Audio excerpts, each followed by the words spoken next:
এই হলো বীরসিংহপুর। এই গ্রামেরই মেয়ে সবিতা ও সাবিত্রী। ছোটবেলা থেকেই ওরা দুজন বান্ধবী একই সঙ্গে বড় হয়ে উঠেছে।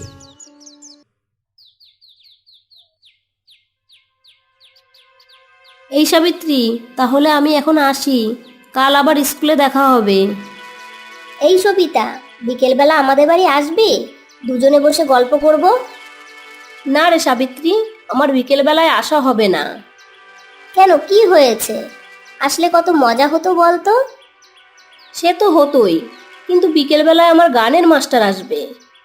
আমাকেও আমার বাবা গান শেখাবে বলেছিল, কিন্তু আমি রাজি হইনি। কেন? গান শেখা তো ভালো, শিখলি না কেন? না, গান আমার ভালো লাগে না।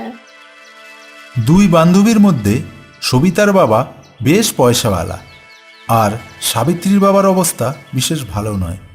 সাবিত্রীর বাবা একটি বিল্ডার্সের দোকানে খাতাপত্র লেখার কাজ করে, কিন্তু সবিতা মেয়েটির মন খুব ভালো, আর সাবিত্রী মেয়েটি একটু হিংসুটে প্রকৃতির।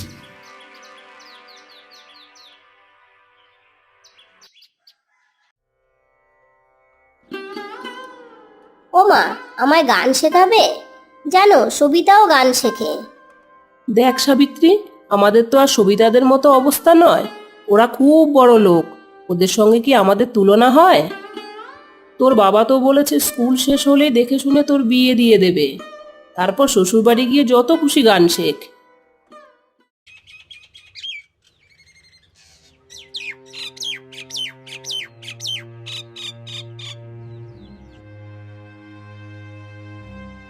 আরে, কি সৌভাগ্য আমার!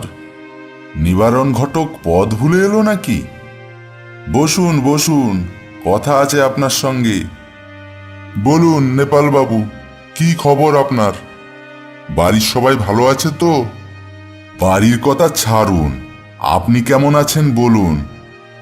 এই আছি কোনো রকম, শরীরটা বিশেষ ভালো যাচ্ছে না। নিবারণ বাবু, কাজের কথায় আসা যাক। আমার দোকানে কাজ করে তারকনাথের একটি মেয়ে আছে। মেয়েটির জন্য একটি সুপাত্র চাই। বেশ তো, একটি ছেলে আছে হাতে, ব্যাংকে চাকরি করে, দারোয়ানের চাকরি। ছেলেটি কিন্তু ভালো, চলবে নাকি তারকনাথ বাবু? চলবে, কিন্তু যৌতুক দিতে পারবো না। আরে মশাই, যৌতুক টৌতুক লাগবে না, 4 হাত এক করে দিলেই হবে। তাহলে বাড়িতে আলোচনা করে আপনাকে আমি জানাচ্ছি। এইদিকে স্কুলের পড়াশোনা শেষ হওয়ার পর তড়িঘড়ি সাবিত্রীর বাবা সাবিত্রীর বিয়ে ঠিক করে ফেলে। বুঝলে সাবিত্রীর মা, এরকম সুপাত্র আর পাওয়া যাবে না, এটাকে হাতছাড়া করলে চলবে না। কিন্তু ছেলে তো দারোয়ান। সাবিত্রী যদি শোনে ছেলে দারোয়ান, তাহলে বিয়ে করতে রাজি হবে না।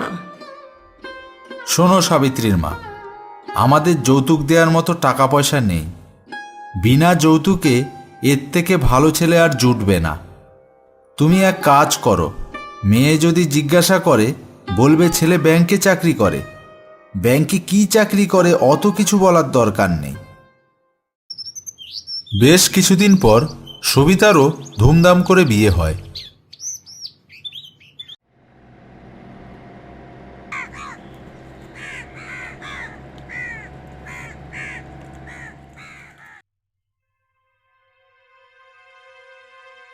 কি গো, এত দেরি হলো?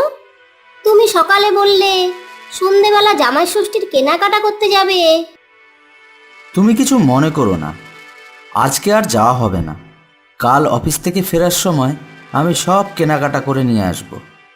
প্রথম বছর জামাই ষষ্ঠী বলে কথা, মায়ের জন্য ভালো থেকে একটা শাড়ি কিনবে, আর বাবার জন্য ধুতি আর পাঞ্জাবি। ওসব নিয়ে তোমায় ভাবতে হবে না, আমি সব দেখে শুনে ঠিকঠাক মতো কিনে নিয়ে আসব। আচ্ছা, একটা কথা বলো তো, আমায় যদি কেউ জিজ্ঞাসা করে যে তোর বর কি চাকরি করে, তাহলে আমি কি বলবো? তুমি চাকরি করো জানি, কিন্তু কি চাকরি করো সেটা তো জানি না। বলবে ব্যাংকে চাকরি করি। ব্যাংকে কি চাকরি করো? তুমি কি ব্যাংকের ম্যানেজার? ব্যাংকের ম্যানেজার নই, কিন্তু ম্যানেজারের থেকে কম কি। আমি অর্ডার না দিলে ম্যানেজারের সঙ্গে কেউ দেখা করতে পারে না। তাই নাকি? তাহলে তো তুমি ভালো পোস্টে চাকরি করো।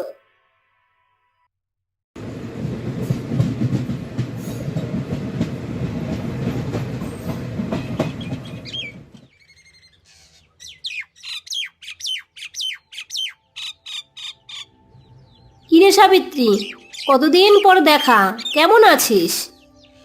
আমি ভালোই আছি, তুই কেমন আছিস বল? তোর বিয়েতে তো নেমন্তন্ন করলি না, আর আমার বিয়েতে নেমন্তন্ন করেছি, তোরা তো কেউ আসলি না।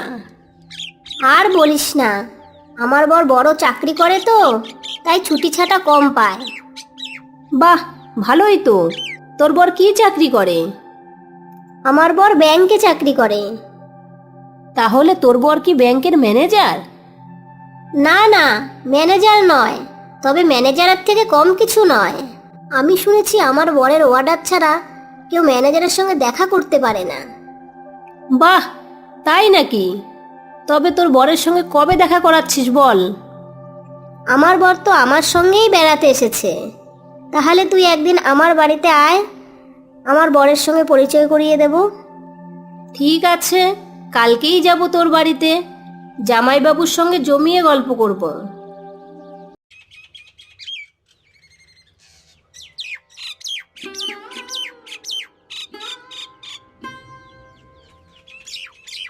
ও মাসিমা, সাবিত্রী কোথায়? ও সবিতা, ভালো আছিস মা?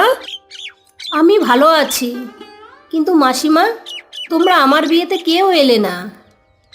সত্যি কথা বলবো, সাবিত্রীর বিয়েতে তোদের কাউকে বলতে পারিনি। কি মুখ নিয়ে যাব বল? যা, ঘরে যা, সাবিত্রী আর ওর বর ঘরে আছে। কিরে সাবিত্রী, চলে এলাম তো। ও সবিতা, আয় আয়, বস। এই শুনছো, এই দেখো আমার বান্ধবী এসেছে। কি জামাইবাবু, বউয়ের ভিতরে মুখ গুজে রাখলে হবে? শালিদের সঙ্গে কথা বলতে হবে তো। আরে দাঁড়িয়ে কেন তুমি? বসো। তুমি বলে ফেললাম, কিছু মনে করো না। না না, আমি কিছু মনে করিনি, কিন্তু আমার বান্ধবীটিকে আপনি বিয়ে করে একদম ভ্যানিশ করে দিলেন। তোমার বান্ধবী তো বেড়াতে আসতে চায়, কিন্তু কি করব বলো, অফিসে বড্ড চাপ, ছুটি পাওয়া যায় না। তা তো বটেই, সাবিত্রী আমাকে সব বলেছে। কি বলেছে তোমার বান্ধবী? এই যে আপনি অনেক বড় চাকরি করেন, সত্যি আমাদের গর্ব হয়। গর্ব না ছাই, তোর যে মনে মনে হিংসে হচ্ছে সেটা কি আমি বুঝি না? সবিতা, তোর বর কি করে জানি?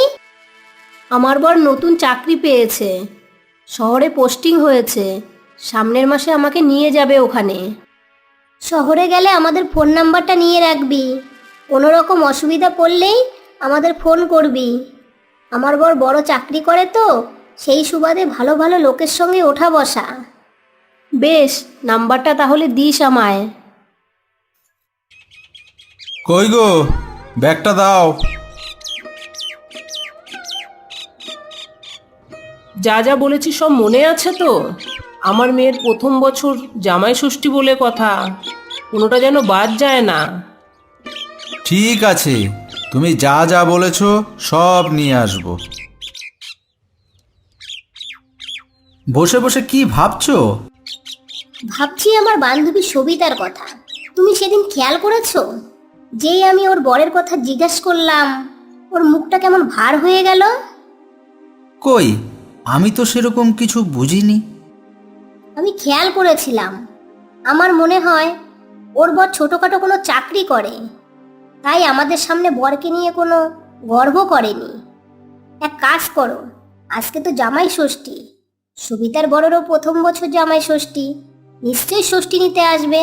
চলো, বিকেলবেলা আমরা সবিতাদের বাড়ি যাব, বেশ জমবে ব্যাপারটা।